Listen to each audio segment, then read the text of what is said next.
You've probably seen the videos online, right?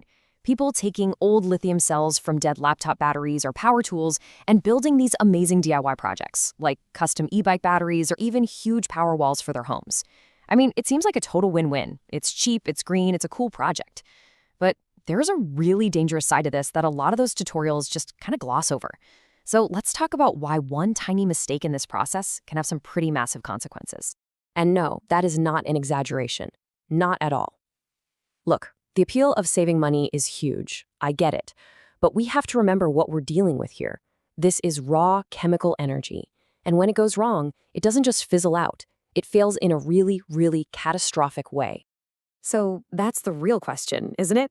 How does a project that seems so smart and resourceful suddenly become a ticking time bomb? It's not about being a rocket scientist. It's about understanding the hidden risks, the things you can't see that come with using old, unpredictable parts to build something that you're going to trust in your house or on your bike. Okay, section 1.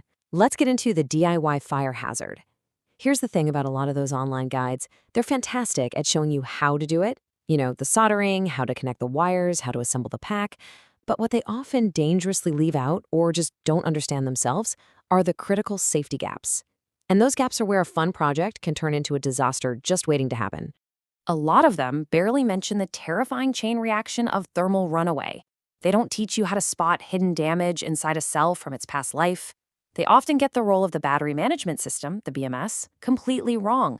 And almost none of them talk about the slow, invisible chemical breakdown that's happening inside every single one of those old cells. This is the stuff that can make the difference between success and a serious fire. And this is why it matters so much. A lithium-ion fire is not like a campfire. It's a violent, self-sustaining chemical reaction that can easily top 1,000 degrees Fahrenheit. That's about 540 Celsius. It happens incredibly fast, it's insanely hot, and your typical home fire extinguisher is just not going to cut it. So to really get a handle on the risk, we have to stop thinking of these cells as just little cans of electricity. They're not. They are tiny, complex chemical reactors, and they break down over time. Every single time they're charged and discharged, they change, deep down on a microscopic level. This slide lays it out perfectly. A brand new cell, it's like a freshly paved 6-lane superhighway for electricity. Everything flows smoothly, it's efficient, it's predictable. But an old cell?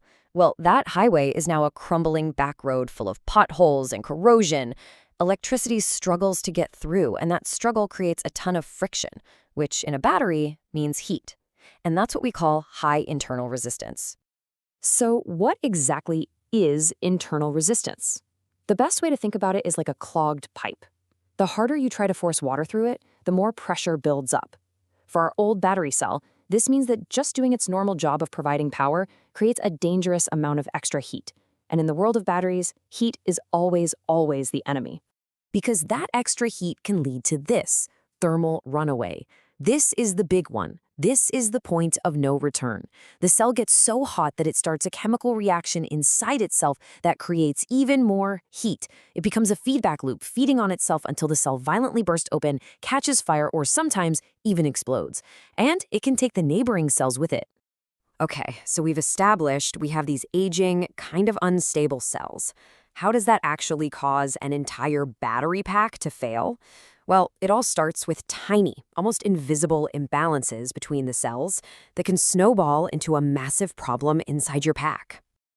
And the first major weak point is misbalance. See, when you weld dozens of these cells together, you're hoping they all act like a team, right? Pulling their weight equally. But if you mix cells that have different ages, different real-world capacities, or different internal resistances, they stop working together and start fighting each other. And this is the disastrous result. The charger is just trying to fill the whole pack up, but the weaker, lower capacity cells, they get full first. The charger has no idea, so it just keeps pushing current, which means it's now dangerously overcharging and overheating those weakest cells, pushing them right to their breaking point. The second big trap is asking these old cells to do way too much, way too fast. C rate is basically a term for how quickly you can pull power from a battery. Think about an e-bike motor trying to get you up a steep hill.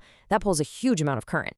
An old, worn-out cell just can't handle that kind of sudden demand. Its high internal resistance means trying to pull that much power instantly generates a massive spike in heat. And as we now know, that's a direct path to the cell venting, catching fire, and kicking off that thermal runaway we just talked about. So the most important thing to get here is this. Your giant 100-cell battery pack is only as safe as its single, weakest, crappiest cell. It's the ultimate weakest link in the chain problem.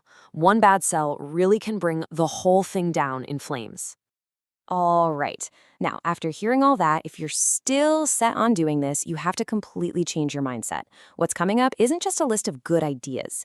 Think of this as a non-negotiable safety protocol. It's designed to help you manage the huge risks we've just gone over. Before you even touch a single cell, this is your absolute minimum setup.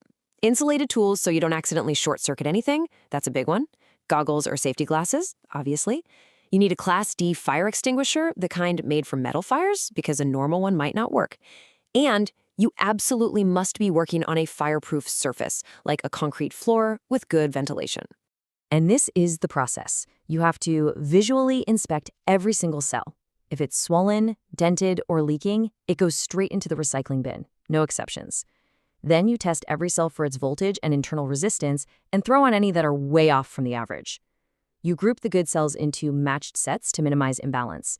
You fuse your connections, you use a good quality BMS that's rated for your specific pack, and you never, ever try to pull more power than the cells were originally designed for. And that first charge cycle, you watch it like a hawk in a safe place. So when you boil it all down, this whole thing becomes a very personal risk versus reward calculation. We've laid out the science, we've laid out the dangers. Now you have to be the one to make an informed decision for your own situation. And this is the trade-off, plain and simple. Yeah, you might save a few $100 building it yourself with used cells, but you have to weigh that cash savings against the very real life and property threatening risk of a fire that could destroy everything. The stakes are just incredibly high. If you take only one single thing away from all this, let it be this. Don't ever get tempted to push the limits just to get a little more range or a little more power. It is never, ever worth compromising on the safety steps. And that's really the question I want to leave you with. Now that you know about the invisible science of decay and you understand how these disasters actually happen, you can properly evaluate the true cost. Is saving that money on old cells worth the potential price you or your family might have to pay? Think about it.